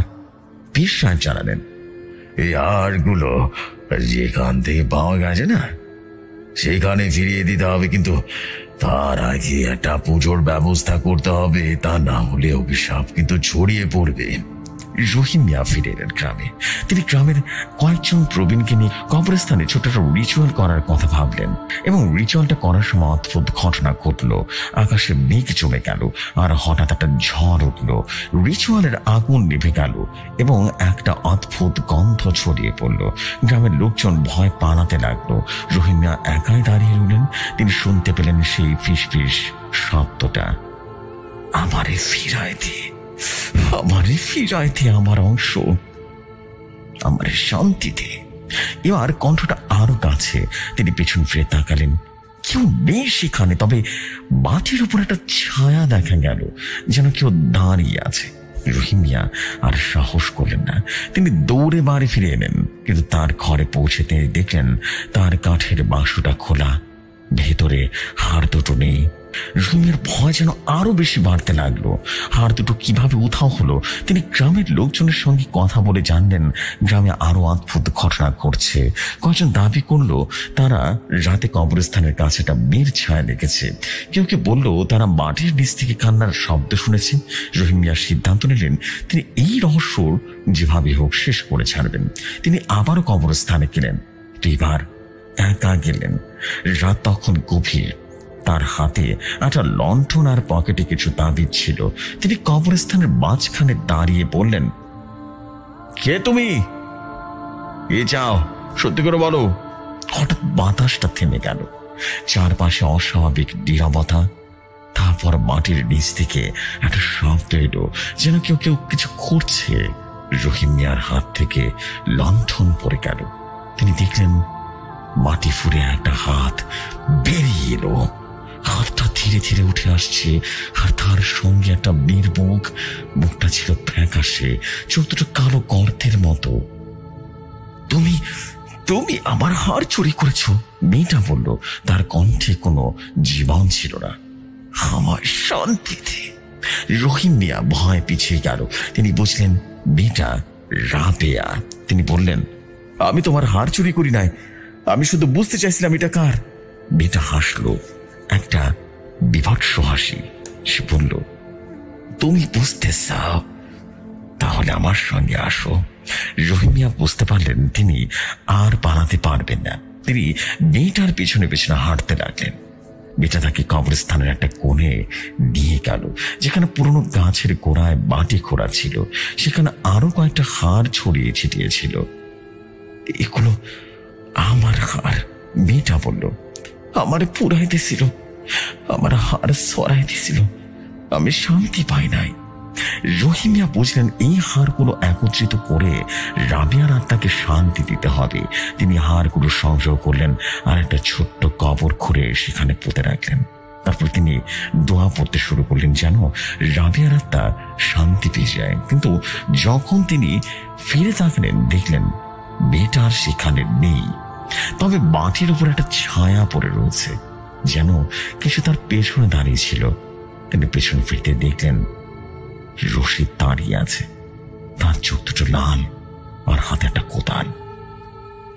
রশিদ বলল, তুমি আমার কাজ নষ্ট করছো, কাজ। তার কণ্ঠ কোনো মানুষের স্বর ছিল না। সে মোটা কণ্ঠে বলল, আমি ওরে ফিরায় আনছিলাম, আমি ওরে দিয়ে আমার কাজ করাইতে চাইছিলাম, তুই আমার সবকিছু নষ্ট করে দিলি রে, সবকিছু নষ্ট করে দিলি রে। রহিমিয়া বুঝতে পারলেন রশিদ নিজে কালো জাদুর মতো মহা পাপের কাজে লিপ্ত হয়েছিল। সে রাবিয়ার আত্মাকে নিয়ন্ত্রণ করতে চেয়েছিল, কিন্তু তার আগে রাবিয়ার অভিশাপ তাকে গ্রাস করে ফেলেছে। রশিদ কোদাল তুলল, কিন্তু তার আগে মাটি ফুঁড়ে আরেকটা হাত বেরিয়ে এলো। এবার রশিদের পা ধরে তাকে নিচের দিকে টানতে লাগলো। রহিম মিয়া ভয় পেয়ে পিছিয়ে গেলেন।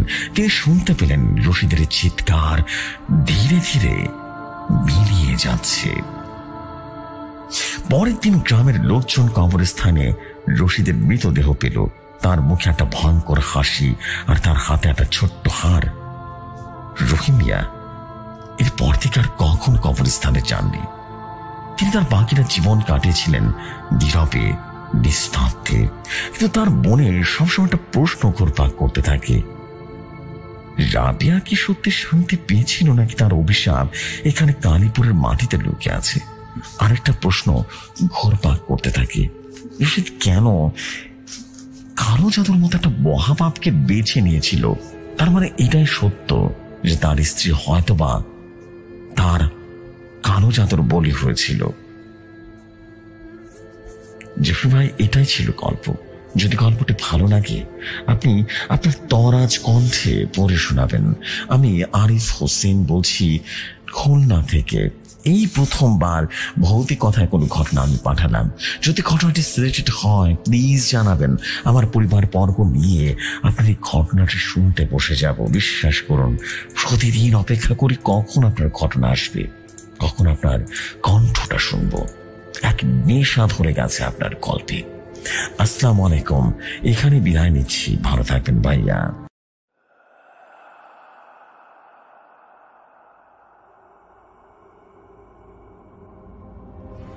What a beautiful story. What a beautiful story. Wow, সত্যি একটা সাসপেন্সফুল এবং ক্রিপি একটা স্টোরি ছিল।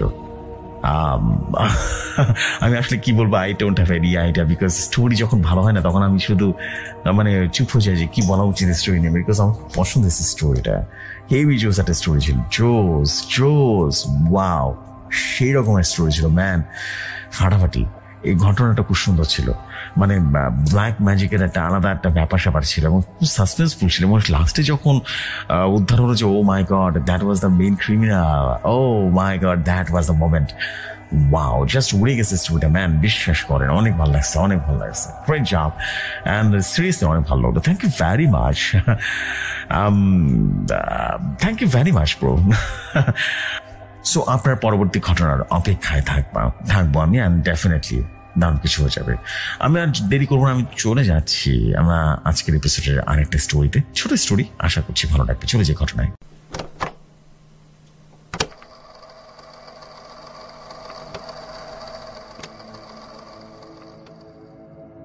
যেভাবে লেখা আছে সেভাবেই পড়ছি।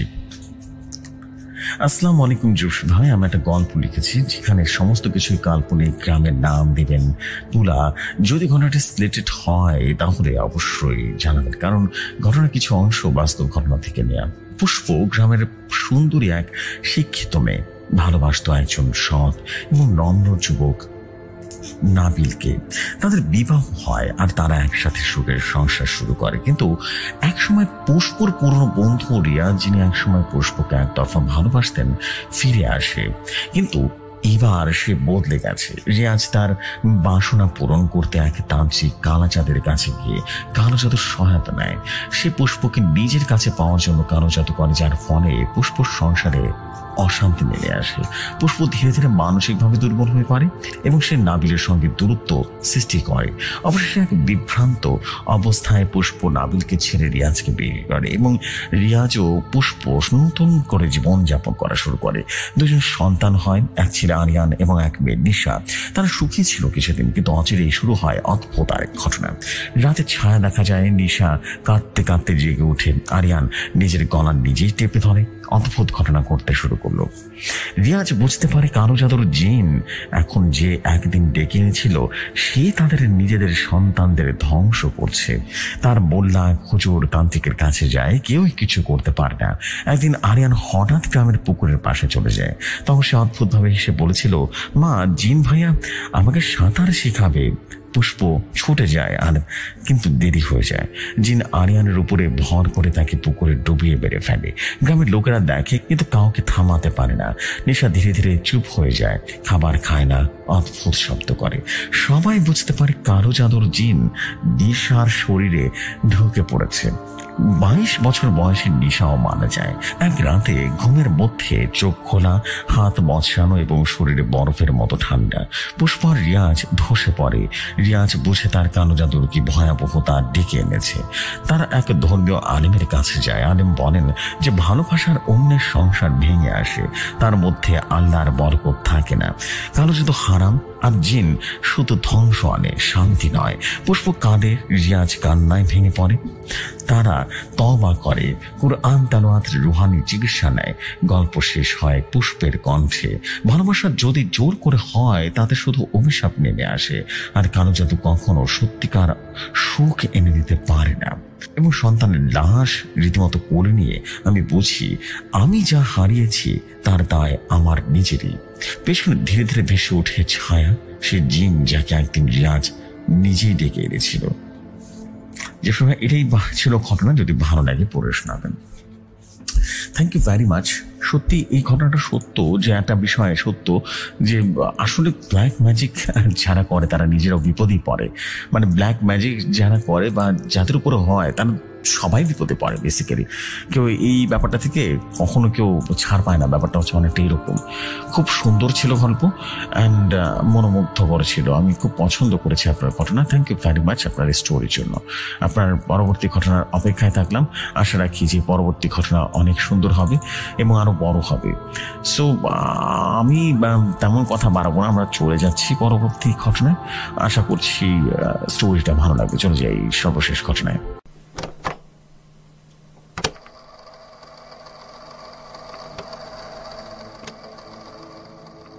যেভাবে লেখা আছে আমি সেভাবেই পড়ছি। আশা রাখছি আপনাদের কাছে ভালো লাগবে। আসসালামু আলাইকুম প্রিয় জেফরি খান ভাই, সকলকে ভালোবাসি। আপনি ভালো আছেন? আজকের ঘটনাটা শুনে সকলে একটি ভয়ের নতুন রাজ্যে চলে যাবে। মূলত ঘটনাটি আমার চাচার কাছ থেকে শোনা। আমার পরিচয় পর্বটা শেষ করিনি। আমার নাম মোহাম্মদ তোহা হাসান, বাসা খিলগাঁও, ঢাকা। শুরু করছি ঘটনা।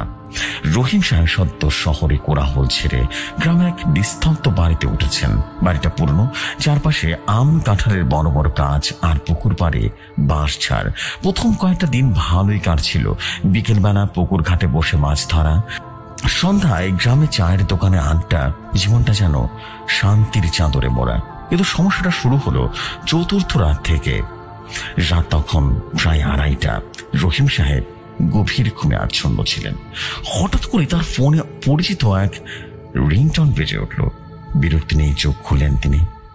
এত রাতে কে ফোন করতে পারে? তিনি বিছানার পাশে রাখা ফোনটা হাতে নিলেন। স্ক্রিনে ভেসে উঠল অচেনা একটা নাম্বার, গ্রামের নাম্বার, কোড, কিন্তু বাকিটা অদ্ভুত। তিনি ফোন ধরলেন। হ্যালো? ওপাশ থেকে কোনো সারা শব্দ নেই, শুধু একটা মৃদু হিস হিস শব্দ।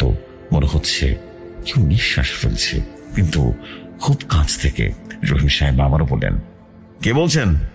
এবারও কোনো উত্তর নেই, শুধু সেই শব্দটা।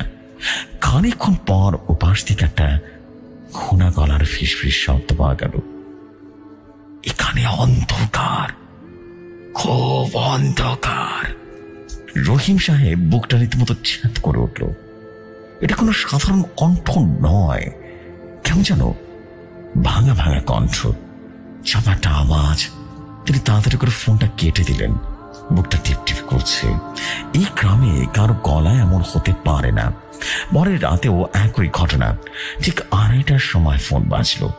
এবার আর দেরি না করে তিনি ফোনটা তুললেন। কে? রহিম সাহেব একটু কঠোর গলায় প্রশ্ন করলেন। এবার ওপাশ থেকে দীর্ঘশ্বাস শোনা গেল, যেন কেউ অনেক কষ্টে শ্বাস নিচ্ছে। তারপর আবারও সে ঘোনা গলার ফিসফিসানি শব্দ। আর একটু কাছে এসো, দেখতে পাচ্ছি না। রহিম সাহেব হাত রীতিমতো কাঁপতে শুরু করলো। তিনি তড়ি হড়ি করে ফোনটা কেটে দিলেন। তার মনে হলো যেন তার ঘরের ভেতরে কেউ আছে, অন্ধকারে তাকে দেখছে। তিনি টর্চ জেলে পুরো ঘরটা তন্ন তন্ন করে খুঁজলেন, কিন্তু কিছুই খুঁজে পেলেন না।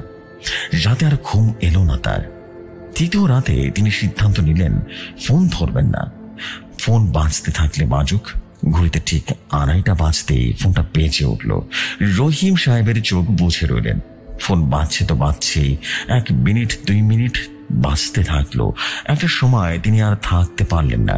প্রচন্ড কৌতূহল আর ভয়ের মিশ্রণে তিনি ফোনটা হাতে নিলেন। ফোনটা ধরতেই ওপাশ থেকে বিকট হাসির শব্দ এলো।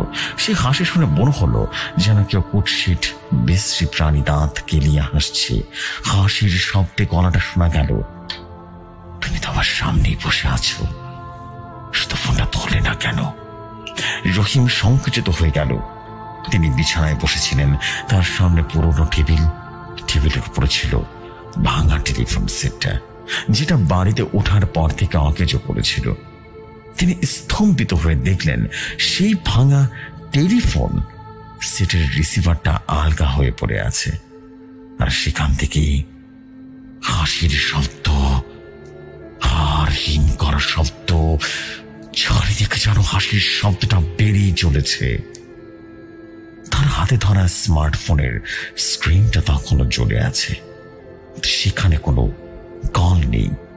তার মানে এই কলটা তার স্মার্টফোনে আসছিল না, কলটা আসছিল সেই অকেজো টেলিফোন সেট থেকে। পরদিন সকাল হওয়ার আগে রহিম সাহেব সেই বাড়ি ছেড়ে চলে গেলেন। গ্রামের লোকেরা আজও বলে সেই বাড়িতে নাকি মধ্যরাতে পুরনো টেলিফোন সেটটা বেজে ওঠে। আর পাশ থেকে বলে অন্ধকার, এখানে অনেক অন্ধকার, আমাকে উদ্ধার করো, ফোনটা ধরো। জেফরি ভাই ঘটনাটি কেমন লেগেছে আমাকে জানাবেন। শ্রোতাবিন্দুরা আপনারা কমেন্ট করে জানাবেন। আসসালামু আলাইকুম, ধন্যবাদ সবাইকে।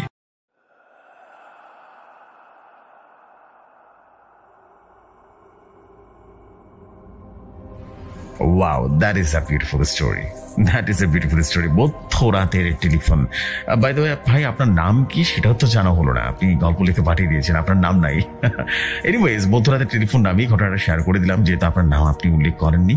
সো এখানে তো আমার কিছু করার নেই basically. Thank you very much for you beautiful story. And I believe সবার কাছে স্টোরিটা ভীষণ রকম ভালো লাগবে। অ্যান্ড লাস্টের স্টোরিটা অনেক জাস্ট ছিল, মানে মজা পেয়েছি, বিশ্বাস করেন খুব ভালো লেগেছে।